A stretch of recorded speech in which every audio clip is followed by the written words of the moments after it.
Shalom, shalom, bien-aimés amis de Jésus.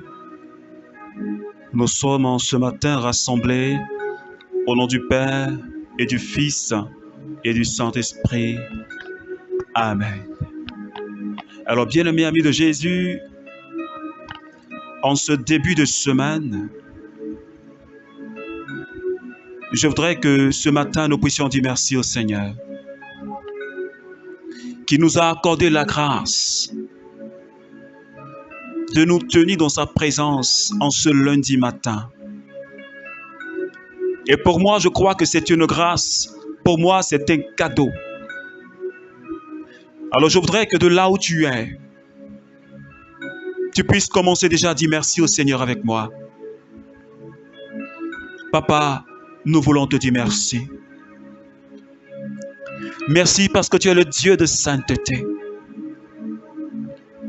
Merci parce que tu es le Dieu qui a veillé sur notre vie durant le week-end où nous nous sommes reposés.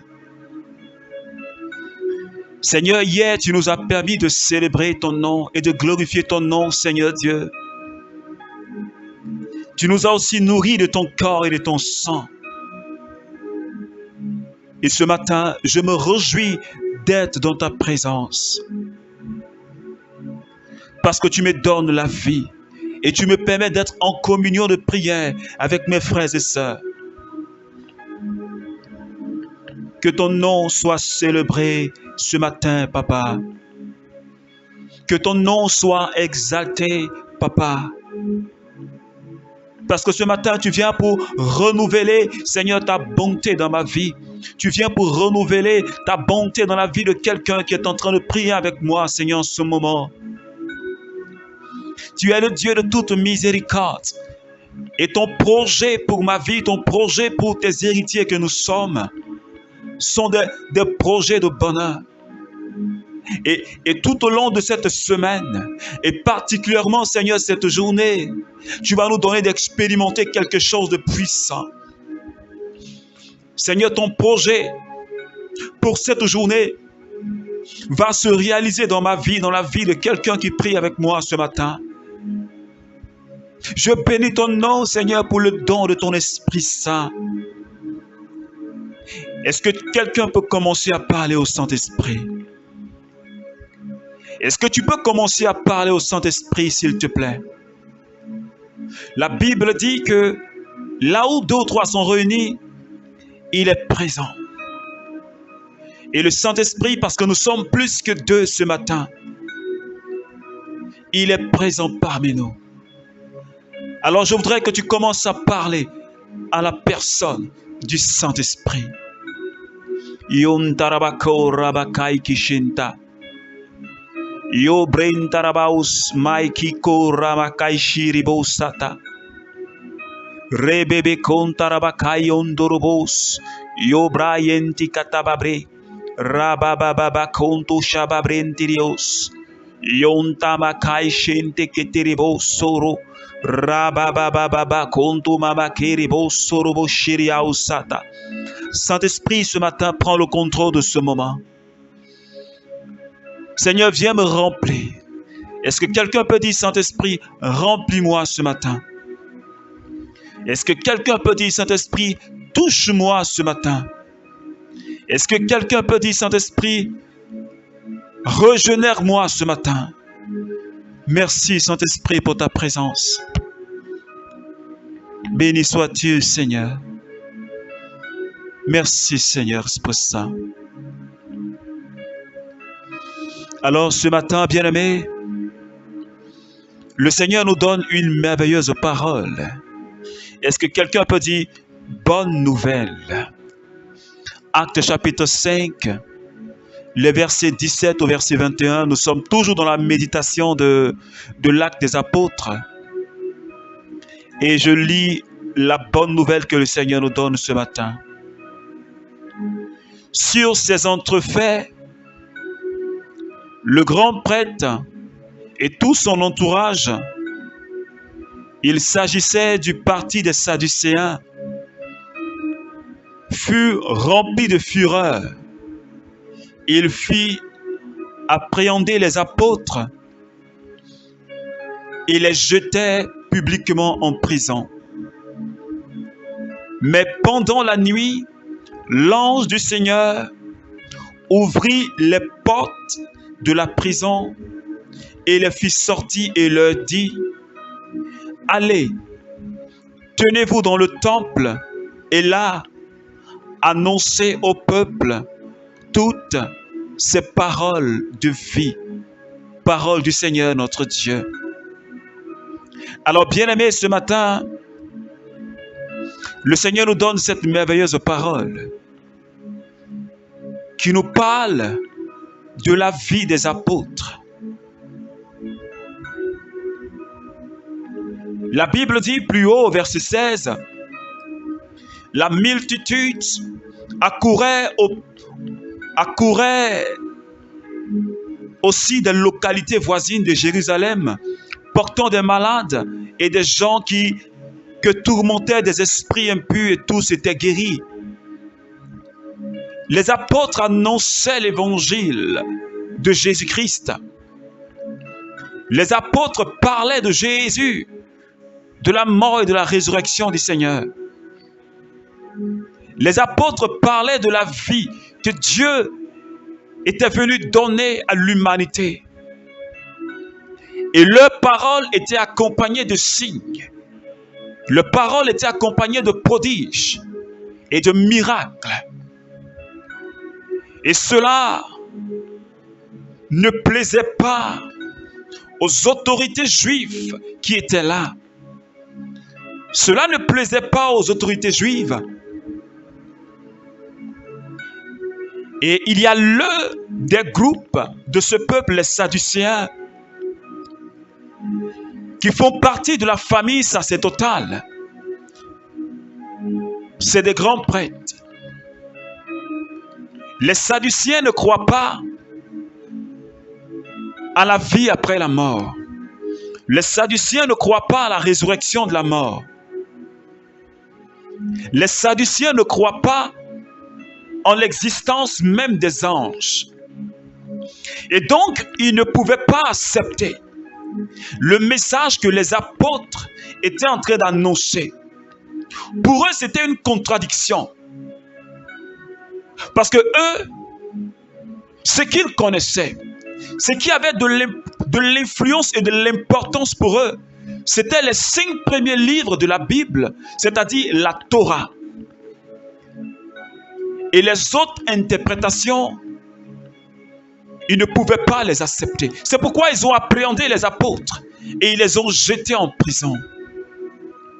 Et ce matin, le Seigneur est en train de me dire, le Seigneur est en train de dire à quelqu'un, les difficultés que nous pouvons avoir dans la mission à laquelle le Seigneur nous appelle, la mission à laquelle le Seigneur t'appelle. Et la Bible dit, ils ont été jetés en prison. Et pendant la nuit, l'ange du Seigneur est venu les délivrer. Il est venu ouvrir les portes des prisons. Et il a dit aux apôtres, allez-y et continuez à annoncer la parole de vie. Alléluia. Il dit, allez-y, annoncez les paroles de vie que Jésus vous a confiées. Parce que ces Sadducéens n'étaient pas dans la vérité. Ils ne pouvaient pas comprendre le message de l'évangile. Parce qu'ils n'avaient pas encore accepté la personne de Jésus. Ils n'avaient pas encore reçu la personne du Saint-Esprit. Ils n'avaient pas encore reçu le Saint-Esprit dans leur vie. Et donc, le message des apôtres, ils ne pouvaient pas le percevoir. Ils ne pouvaient pas le comprendre. Ils ne pouvaient pas. Parce que pour eux, un mort ne peut pas ressusciter. La présence d'un ange, ils ne pouvaient pas admettre cela. Est-ce que quelqu'un me suit ce matin? Le Seigneur est en train de dire à quelqu'un, peu importe les épreuves que tu vas subir dans la mission, peu importe les épreuves que tu vas subir pendant que tu seras en train de prêcher l'évangile, pendant que tu seras en train de faire le ministère, pendant que tu seras en train de servir le Seigneur, ne t'inquiète pas. Parce que tu as avec toi la présence des anges. Parce que cette mission, tu ne la fais pas seul, comme les apôtres. Ils avaient le mandat de Dieu. Ils avaient l'assistance des anges.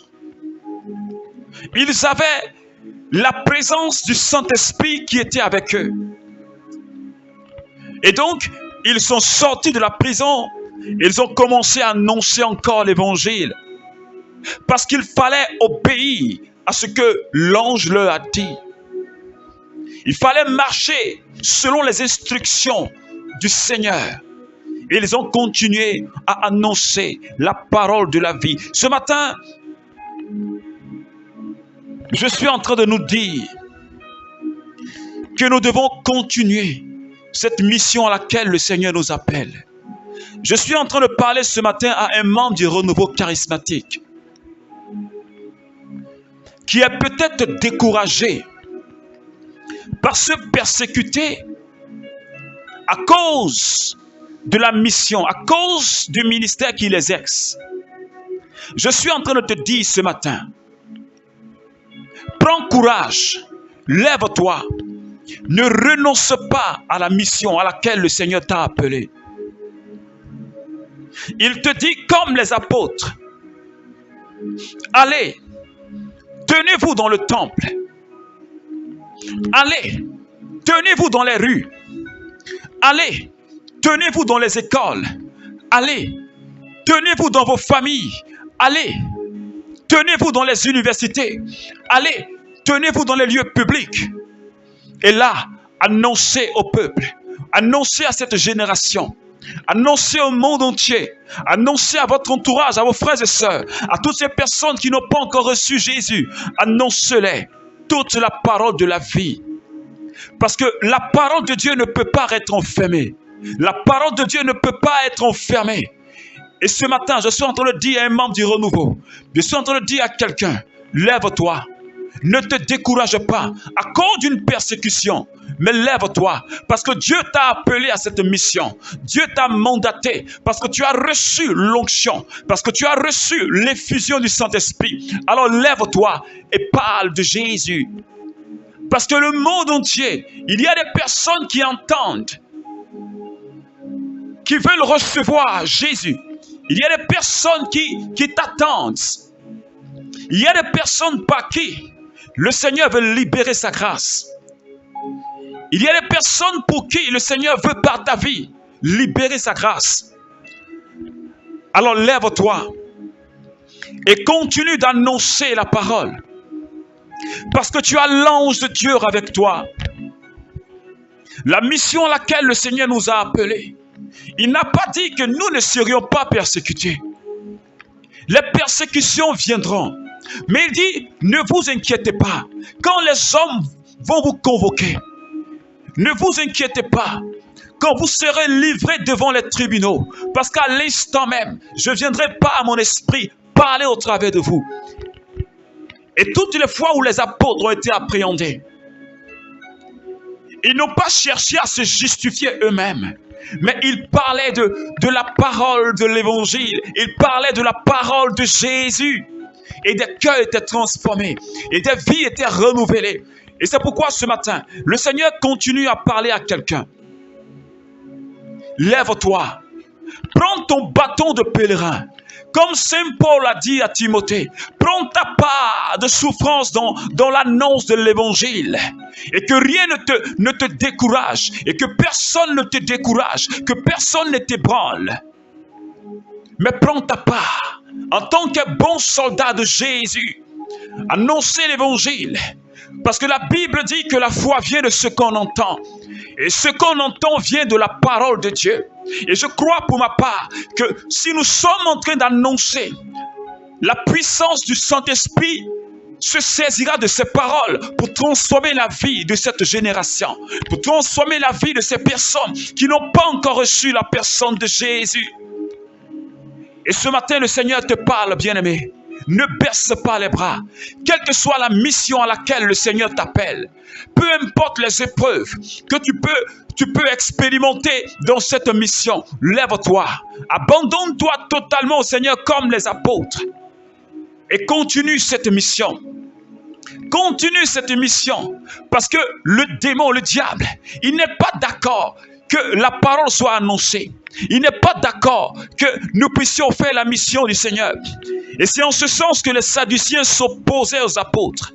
Ils voulaient les enfermer. Ils voulaient les faire taire. Mais l'Esprit de Dieu, mais l'ange de Dieu, on ne peut pas faire taire les apôtres. On ne peut pas faire taire les enfants de Dieu. Parce que nous devons briller. Jésus a dit, vous êtes sel et lumière de la terre. On ne peut pas cacher la lumière sous un boisseau. On ne peut pas cacher la lumière sous une table. Et Jésus l'a dit. Nous sommes appelés, tu es appelé à témoigner. Nous sommes appelés, tu es appelé à briller dans ce monde pour le salut des âmes. C'est pourquoi ce matin, bien-aimés, nous allons prier le Seigneur. Nous allons demander au Seigneur la force. Tu vas demander au Seigneur la force avec moi dans cette mission, dans les épreuves que nous vivons. Et peu importe les épreuves, nous devons continuer la mission. Alors prie le Seigneur avec moi et demande la force au Saint-Esprit de continuer et de persévérer dans la mission. Prions le Seigneur. Oh Seigneur Esprit Saint, ce matin j'ai besoin de ta force. J'ai réellement besoin de ta force, Seigneur. Parce que toi, tu as été persécuté. Tu as été persécuté. Beaucoup de personnes n'étaient pas d'accord avec ta parole. Et tu as été livré. Et tu as dit, Seigneur, si on a traité le bois vert de la sorte, qu'en sera-t-il du bois sec? Et ce matin, Seigneur, j'ai besoin de ta force dans cette mission à laquelle tu m'appelles. Cette mission d'annoncer ta parole au monde entier. Donne-moi la force. Éloigne de moi le découragement, Seigneur Dieu, et l'assoupissement. Mais donne-moi la persévérance et le zèle. Oh, ma brocheke. Demande au Seigneur de te donner le zèle qui te manque, l'audace qui te manque. Parce que si nous ne sommes pas audacieux, et si nous ne sommes pas zélés, nous ne verrons pas l'agir de Dieu dans la mission. Seigneur, donne-moi le zèle, donne-moi l'audace, afin que rien ne m'arrête comme les apôtres, afin que rien ne me branle comme les apôtres. Seigneur, merci ce matin. Que ton nom soit célébré pour la vie de chaque membre du renouveau charismatique. Que ton nom soit célébré pour toutes ces personnes qui prient avec moi en ce moment. Béni sois-tu, Seigneur, ce matin. Seigneur, merci infiniment. Merci, Seigneur. Alors, bien-aimé, que Dieu te bénisse, qu'il bénisse ta journée, qu'il te garde en bonne santé et qu'il te remplisse de joie. Alors, persévère, persévère, au nom du Père et du Fils et du Saint-Esprit. Amen, amen. Amen.